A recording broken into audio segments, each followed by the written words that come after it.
friends, family, and fellow penguins. Good evening. You know, it's no secret for me, and probably many of you, that over the past 5 months, the world as we know it has certainly seemed a bit darker. Because a very bright light that shone over our wonderful city has been dimmed. You know, it doesn't take a detective to figure this out. Why? Well, because I'll offer up my best solution, reason. No, it wasn't because of another blackout or a superstorm, something like Sandy or a lightning strike. No. The answer is kind of simple. The answer in most cases, as John Miller and Commissioner Bratton can tell you, is that it's more daily as well.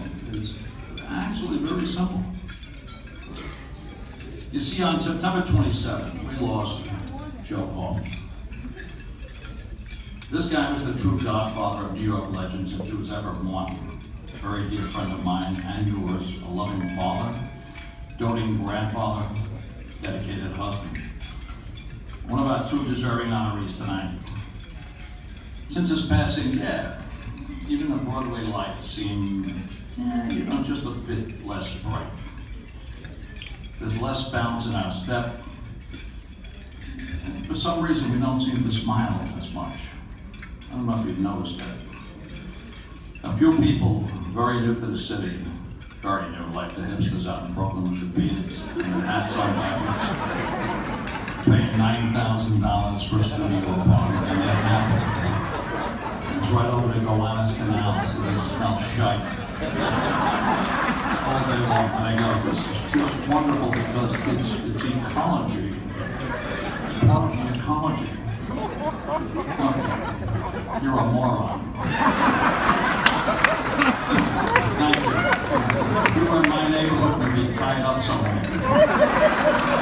Your parents in Indiana would be paying hostage money. So they might ask, who was this guy Joe Coffey? Like myself and a lot of guys and gals here tonight, Joe Coffey, he was just an average East Side kid, as opposed to the West Side. Born in a small walk-up apartment, 3rd Avenue on Murray Hill. To a loving and nurturing family, Joe was an honor student and he excelled in his studies and was as fortunate as I was to be further educated by the Jesuits, beat at times as well. Not that we didn't deserve it, because we got away with more stuff, if they only knew. By the Jesuits at the city's only military academy, which is Xavier High School. We saw the cadets here tonight. God bless them. Sons of Xavier, keep marching, maroon and blue. I will see you through, and so will Joe.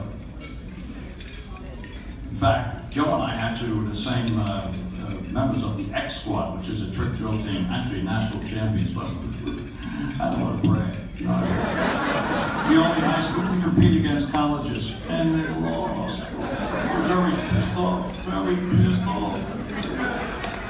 These morons from 16th Street beat us? How? Because we drank all night.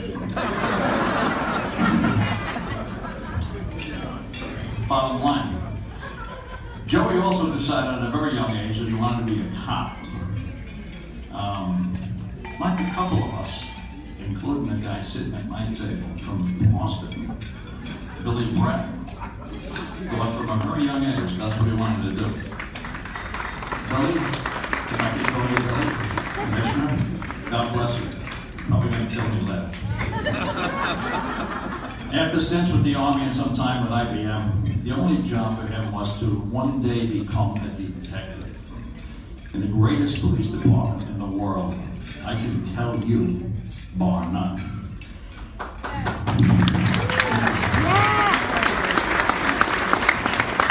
And continuing along that road, thanks to Commissioner Bratton, Commissioner John Miller as well.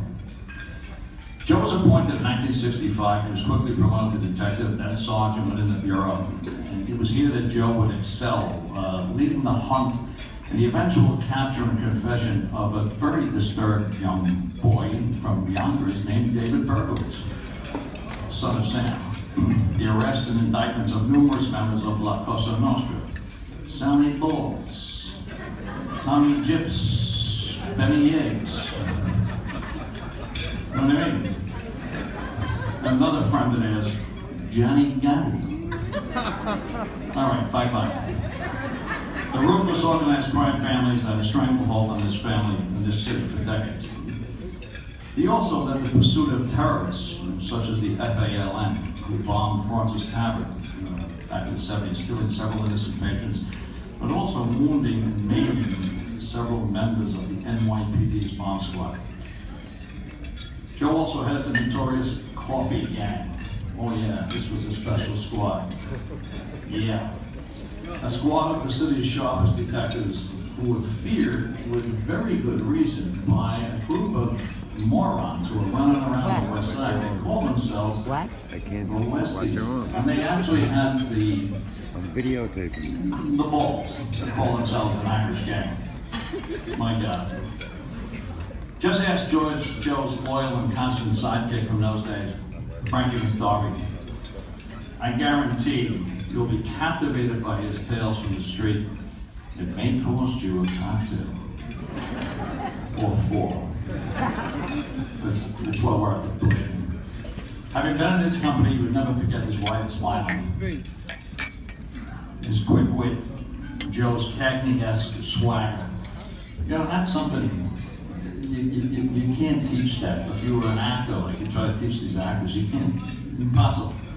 That's something that came from our neighborhood.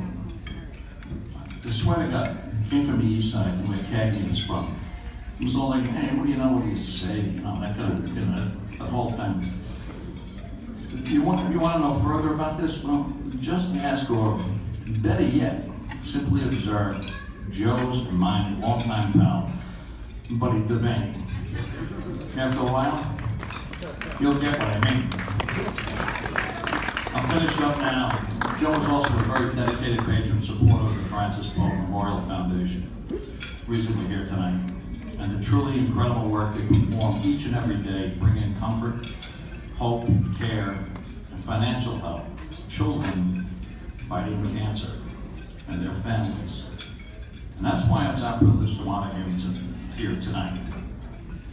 I'm extremely proud to have been his colleague and truly humbled, as always, to be his close friend.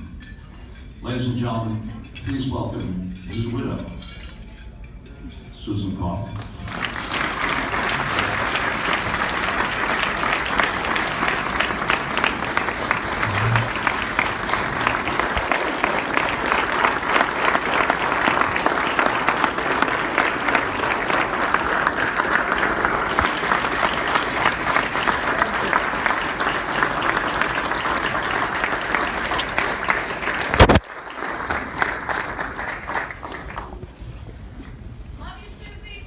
Love you guys too. Joe and the Coffey family would like to congratulate Joe Capitelli as Man of the Year. Joe was honored to share this award with you. What can you say about a man that did a spectacular job restoring St. Patrick's Cathedral? You have given something special to people all over the world. You are amazing. We would also like to congratulate Commissioner William Bratton as the Heritage of Hope recipient, a well-deserved honor. Thank you for keeping New York City and all of us safe. You will never know how much it will mean to me, to Joe, and the family that you accepted this award tonight to be honored with Joe.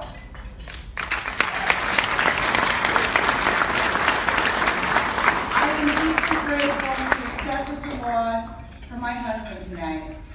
When Mary O'Dowd and the Francis Pope Foundation asked Joe to be their Man of the Year, Joe was so excited, his face lit up and there was a sparkle in his eyes.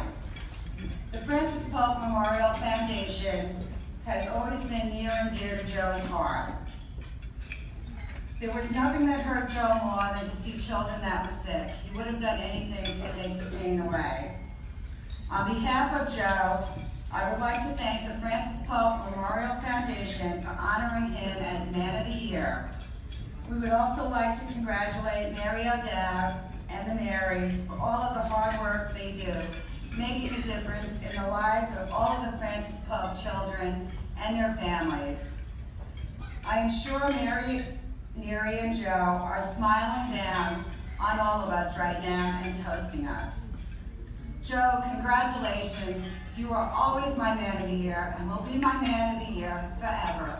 I am so proud of you.